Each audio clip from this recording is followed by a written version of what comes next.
సినిమాలు 5 ఇయర్స్కి ఒకసారి వస్తాయి, కొన్ని సినిమాలు 10 ఇయర్స్కి ఒకసారి వస్తాయి, కొన్ని సినిమాలు 100 ఇయర్స్కి ఒకసారి వస్తాయి. సో అలాంటి సినిమాల్లో చెన్నై లవ్ స్టోరీ ఒకటి. యాక్చువల్లీ నేను అంత తొందరగా కన్నీళ్ళు రావు. ఈ సినిమా చూసి గౌరీప్రియ పెర్ఫార్మెన్స్ చూసి నిజంగా ఉక్కిరి బిక్కిరి అయిపోయా.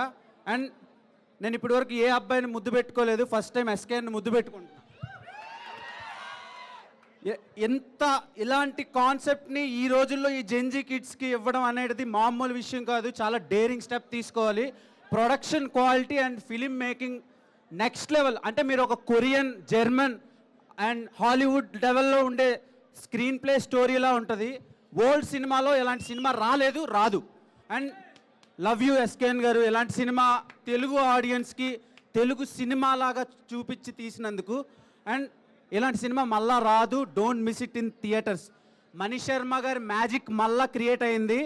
గుర్తుపెట్టుకోండి, సాంగ్స్ ఎవరెవరైతే బాగాలేదు అనుకున్నారో ఈ సినిమా చూశాక సాంగ్స్ లూప్ మోడ్లో వింటారు. అండ్ రవి నంబూరి గారు ప్రాణం పెట్టేశాడు. మీరు సీతారామం సినిమా ఎంత ఎంజాయ్ చేశారో, ప్రేమిస్తే సినిమా ఎంత ఎంజాయ్ చేశారో, గీతాంజలి సినిమా ఎంత ఎంజాయ్ చేశారో, ఈ చెన్నై లవ్ స్టోరీ కూడా దానికి 100 టైమ్స్ ఎంజాయ్ చేస్తారు. ట్రస్ట్ మీ, ఇది నా మాట తప్పైతే నా రివ్యూ నమ్మకండి. And love you one more time. Love you అన్న.